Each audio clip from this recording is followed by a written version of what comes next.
Can we have the next question from the brother side? I am Mr. Kumar, a profession by teaching. This is my questions.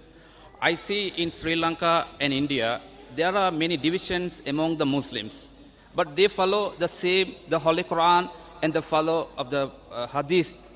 But even though they are following the same matters, there are many divisions in Sri Lanka as well as in India. So I would like to get a better reply. I waited till the right person to come in the right time. Please go ahead. Brother Kumar has asked a very good question, very important question. He says that Muslims in Sri Lanka and India and other parts of the world, they believe in the same God, they believe in the same Quran, they believe in the same Hadith. But why are the different divisions, why are the different sects? The reply is given in the Quran, in Surah Al-Imran, chapter number 3, verse number 103. It says, وَاتَثِيمُوا بِحَبْلِ اللَّهِ جَمِيعًا وَلَا تَفَرَّقُوا. Hold to the rope of Allah strongly and be not divided. The rope of Allah, the rope of Almighty God is the Quran. So Quran says, hold strongly to the rope of God, to the rope of Allah, the glorious Quran, and the Sahih Hadith, and be not divided. So in Islam, there should not be any divisions.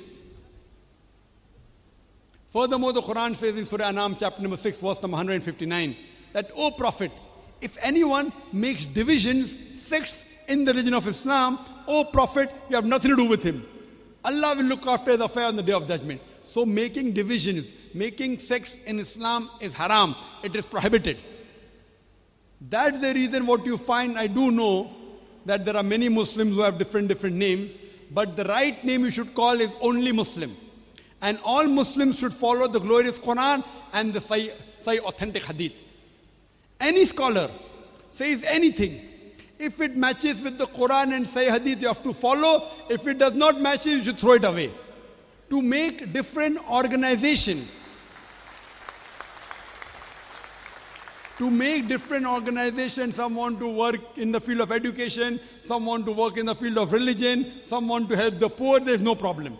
Doing Jama'ah, making different organizations, no problem. But as a deen, as a religion, we cannot be divided. There can be no sects. The Quran says we should not make sects. But our beloved Prophet Muhammad said, it's hadith, the Sahih Hadith of Tirmidhi, hadith number 171. Beloved Prophet said that there will be 73 sects in the religion of Islam. The Prophet did not say you should make. Allah says don't make, but Prophet said there will be. Unfortunately, we Muslims are divided. And the Prophet predicted that. The people asked that, and the Prophet said only one will go to Jannah, only one will go to paradise. The Prophet asked who? The Sahabas, the companions asked who? The Prophet said those that will follow me and will follow the Quran. That follows the Quran and my example.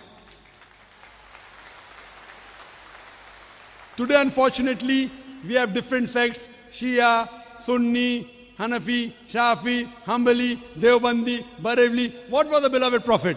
There is no Shia Sunni in the Quran. What was the beloved Prophet? Our beloved Prophet Muhammad sallallahu alaihi wasallam was a Muslim. The Quran says in Surah Al-Imran, chapter 3, verse number 64, Qala innani minal muslimin. Say that I'm a Muslim.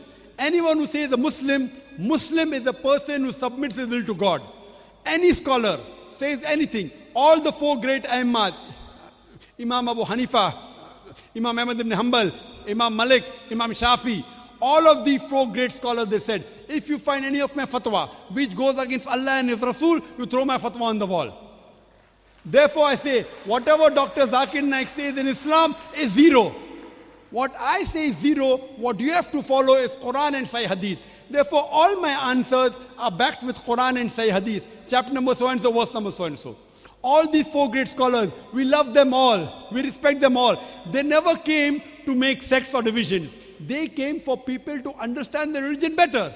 But unfortunately, the followers, they started making divisions. Unfortunately. What we have, any scholar says anything, if it matches with the Quran and the Sahih Hadith, you obey it, otherwise reject it. Allah says in the Quran in Surah Nisa, chapter 4, 59, Atiullah, Atiur Rasul. Obey Allah and obey the Messenger. And it says, and those who have been given the power of commandment, Ulil Amr, those who have been given the power for commandment, That means those who are knowledgeable people, the shuyukhs, the ulama, follow Allah, follow the messengers, and those who have been given knowledge. But it does not end there. It continues. If the people with knowledge, if they differ, go back to Allah and His Rasul. If two scholars say something, if they differ, go back to Allah and His Rasul. Check what the Quran says, check what the Sahih Hadith says. Therefore, if you ask me, what am I say I'm a Muslim. I'm first a Muslim, I'm last a Muslim. I follow the Quran and the Sahih Hadith.